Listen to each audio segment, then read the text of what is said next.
6 billion, including under the Ukrainian Assistance Fund, and this has not been possible since quite a long time because there is not agreement for the consensus needed. You know that we need unanimity. Unanimity is not there for months. I was complaining yesterday about that at the Foreign Affairs Council meeting. We did the same thing today. There is 6.6 billion pending allocation, and the legal instruments necessary for that are still pending of approval, including the ones from the Ukraine Assistance Fund that was approved by the leaders at the UCO level. This is more than a theoretical discussion. Every delay of military support has real consequences, and these consequences are measured in human life and infrastructure damage, don't destroy or more battlefield setbacks for Ukraine. That's why it's so important, and in particular it's still more important because we are going to go to the use of the windfall profits. The debate has started at the Coreper this week. 90% of the windfall profits will be allocated to the European Peace Facility, and we have to avoid any kind of blockage in order how to use these new resources.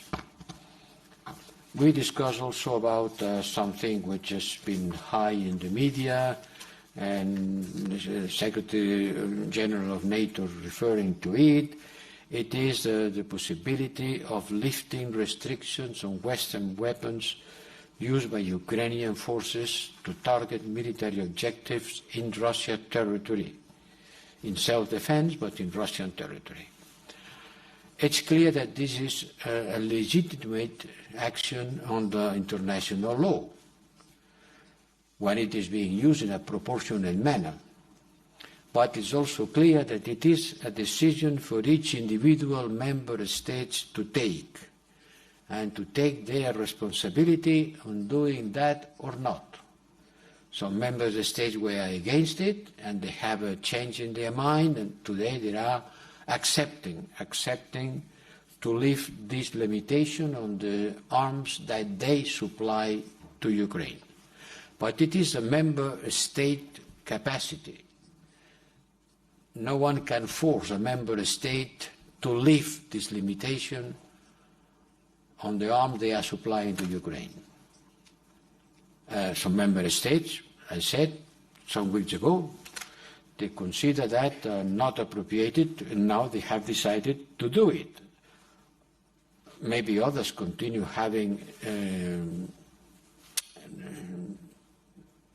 reluctances on taking this decision. It's up to them. Nobody will be forced at the European Union level to act in a way or the other.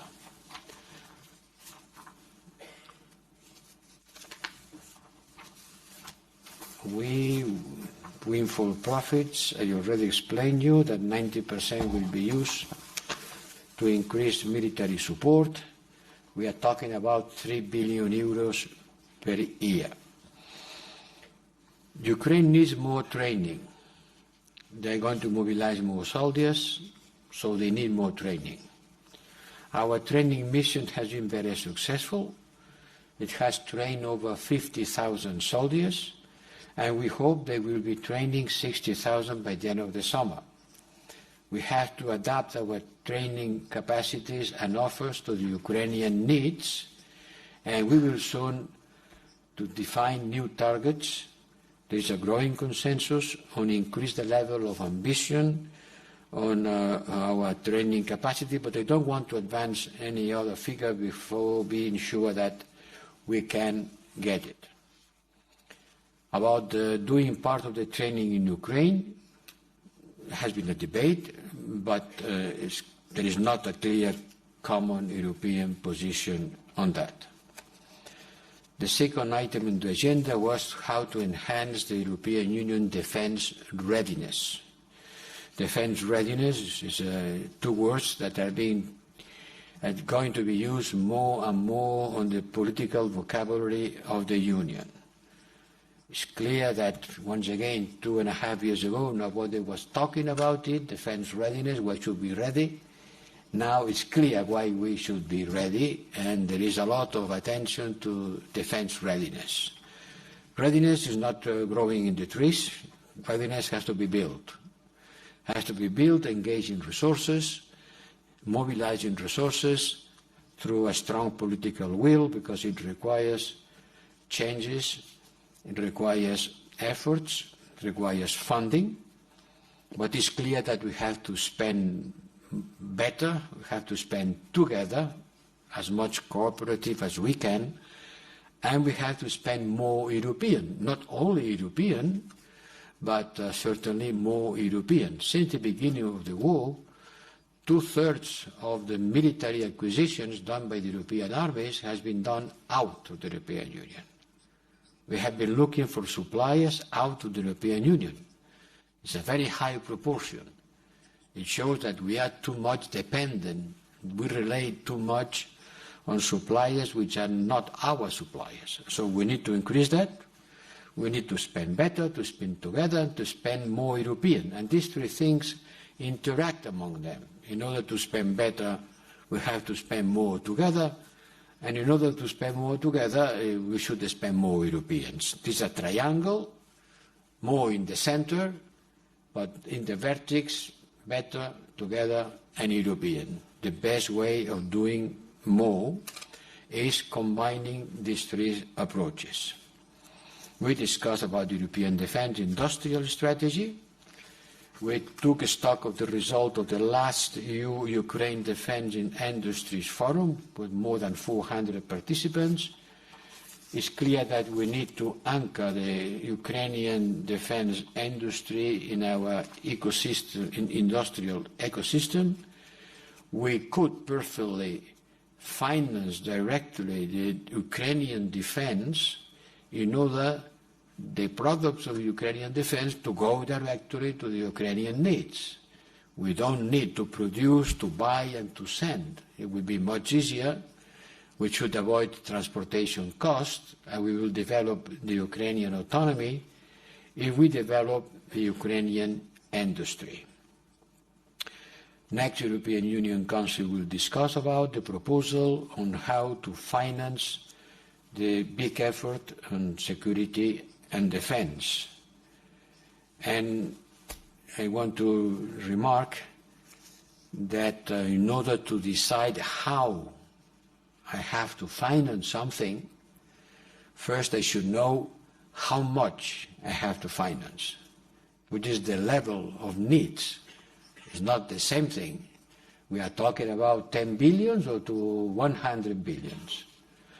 And our efforts goes not only to say how we have to finance, but the amount that we have to finance. And this depends on the capacities and the needs of the European armies.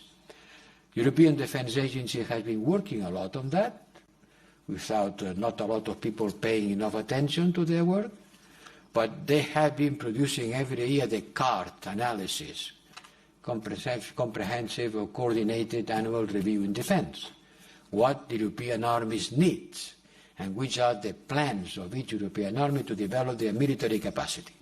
Well, you have to put a figure on this request in order to have an idea what we are talking about, to which door we have to knock. Private sector, public sector, financial institutions. The role of the European Investment Bank has also been discussed.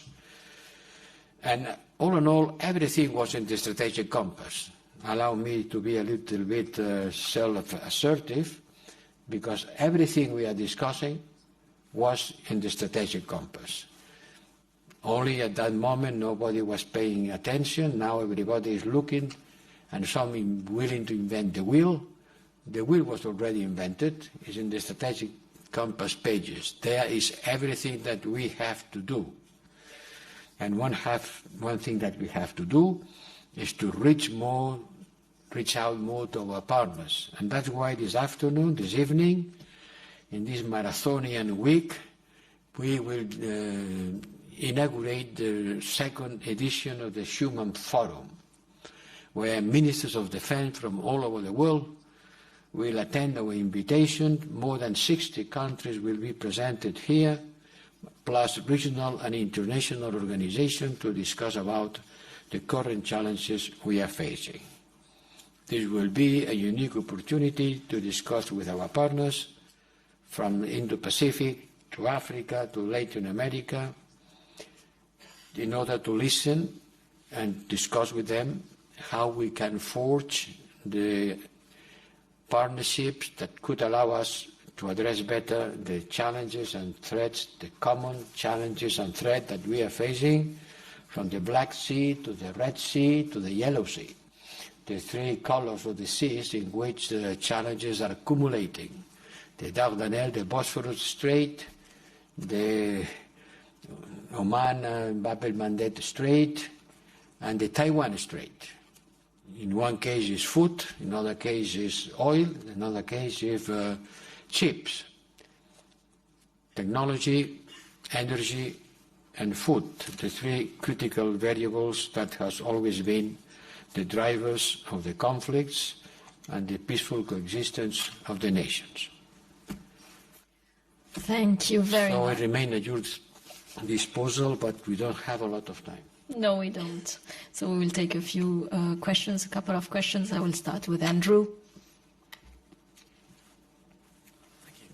Thank you, Andrew Gray from Reuters. High Representative, you said there was some discussion about conducting some of the training inside Ukraine. Can you give us a sense of that discussion? You know, where is the momentum? What were the arguments for and against? By the time being, there is not consensus. And do you have a view on it in terms of how dangerous or not it would be to have European boots on the ground, even if only training?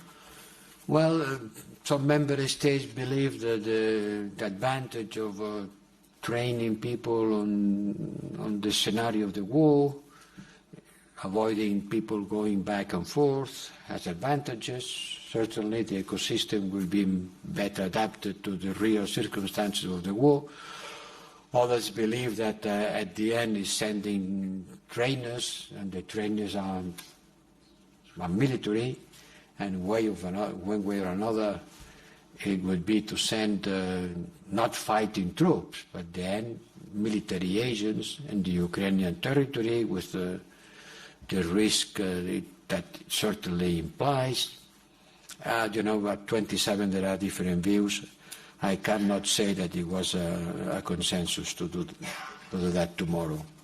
But things changes. Mattia. Hi, Mattia Bagnoli, ANSA, the Italian news agency. Hi, Rep, you said that... Sorry. Calma. Yeah. I was carried out by moment. Well, this is very loud anyway. I'm trying not to shout. You said that some countries dropped their vetoes, so member states dropped their vetoes in terms of the use of the equipment they ship to Ukraine. I'm not going to ask you which countries, you won't respond to me on that, but can you at least say to us the number, how many, just to give us a sense of where are we going? And secondly, Sobre qué? About what? Should I repeat? No, yes, repeat your question. How many countries? How many countries dropped their veto on the use of the military equipment they sent to Ukraine? Just to give us a sense of where the discussion is going. 2 countries, 3 countries, 4 countries, 1 country. You know, if you could say that. Secondly, pretty harsh words today from the Kremlin. Putin said that Stoltenberg, he remembered when Stoltenberg was not deranged, and he implies that his remarks in these days were crazy. So you said similar things, so be aware.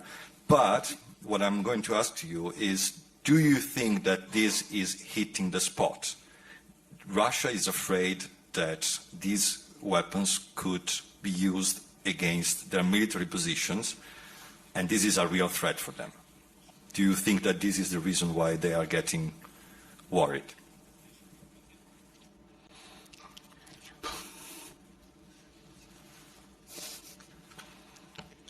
How many countries has already agreed on the arms they provide to Ukraine could be used targeting objectives in the Russian territories. 1.5? 2?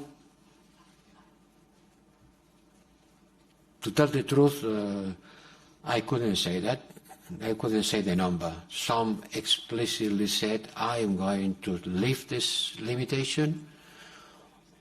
Others have said that, but not in such a clear way. Others said, well, yes, but let me think about it.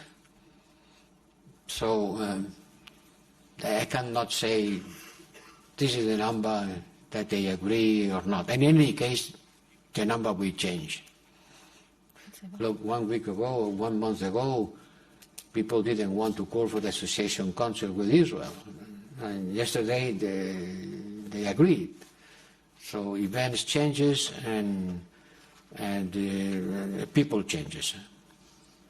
And certainly Russia considers that an important step. You can imagine, no? They can attack Ukraine from his territory, considering that it could not be an attack to the installations and to the places from where they attack, no? Certainly is an advantage. Is a certain sanctuarization, no? I'm attacking you, but you cannot attack me. At least not to the places from I am attacking you. And it's understandable the Ukrainians would like to be able to do that, no?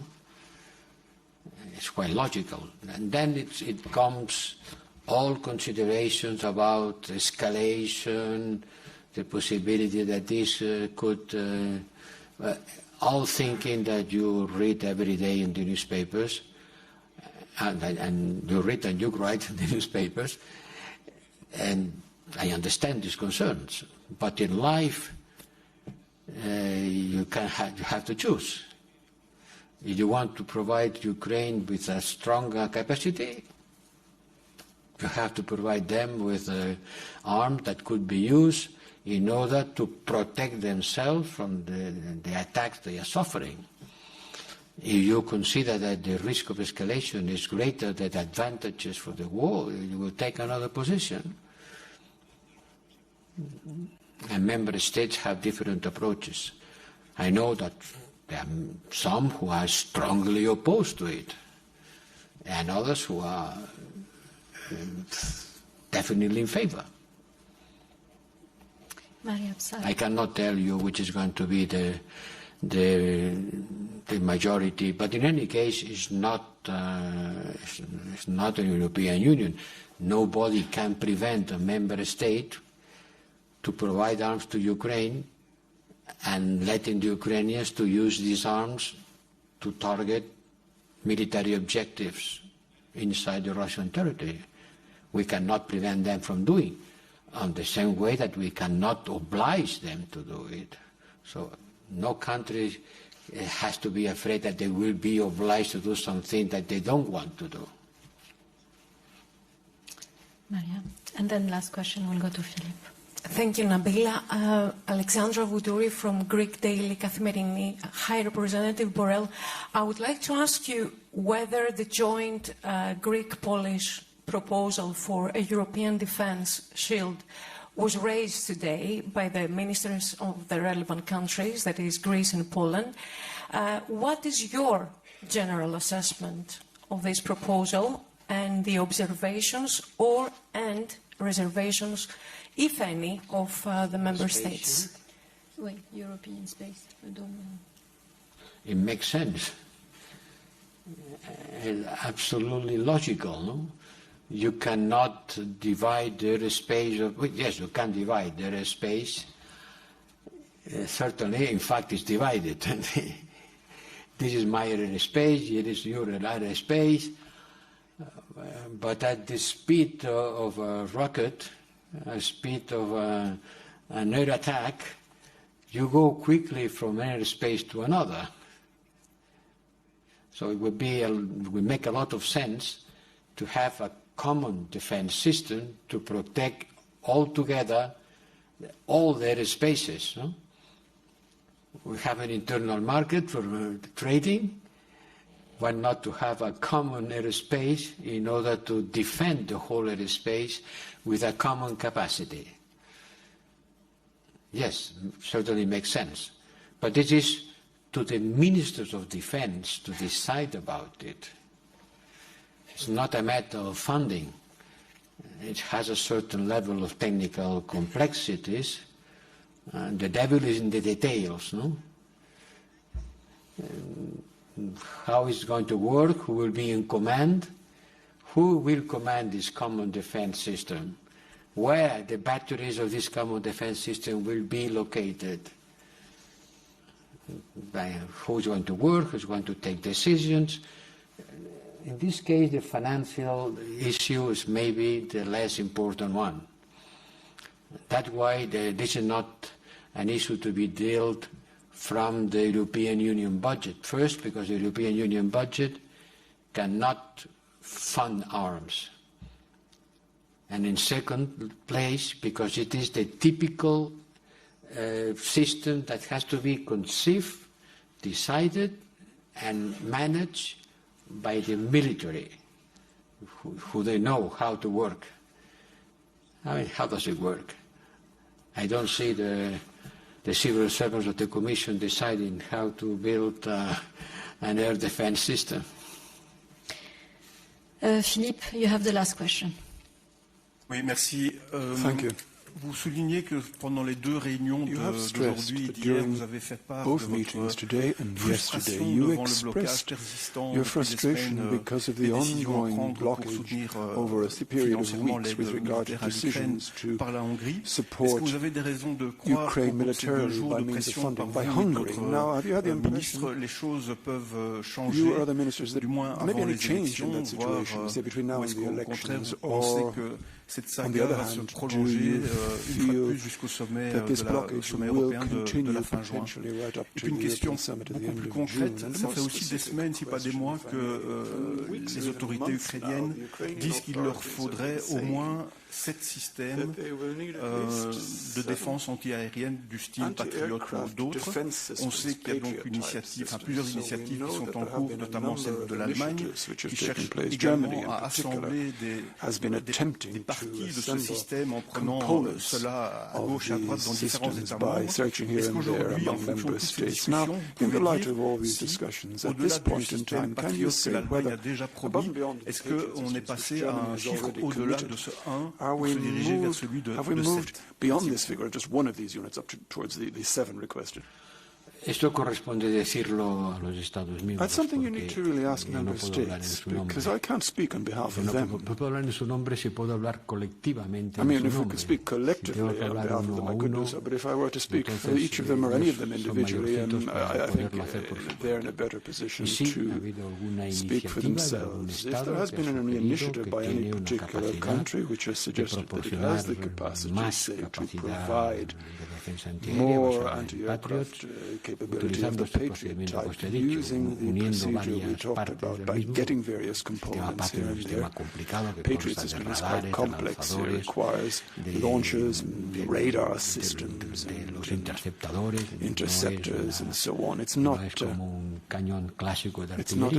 classic or typical type of military equipment such as a gun or whatever. So a number of member states have expressed their willingness to help, but I prefer to answer that question. Your first question on the frustration, well, es inevitable decir que frustration, I suppose it's inevitable el sentimiento de que no estamos haciendo las cosas we're not doing the things that we want to do as rapidly as is necessary, because we haven't been able to create the necessary unanimity. La frustración no es mía, la frustración es de todos los Estados. So it's not my frustration, it's everybody's frustration. All of the member states basically have displayed their unease at the fact that we haven't yet managed to attain an agreement which would allow us to do more than we've already done. We've done quite a lot, in fact. I'm not going to try to downplay what's been done so far. We have done quite a bit, but there is still quite a bit to be done. No sé cuándo esta objeción se va a levantar. No so I have no idea yet when this objection Solo sé que tengo 7 actos legales sobre la mesa pendientes de aprobación que permitirían movilizar 6,7 billones de euros en capacidad militar. In terms of military capability. Thank you very much. This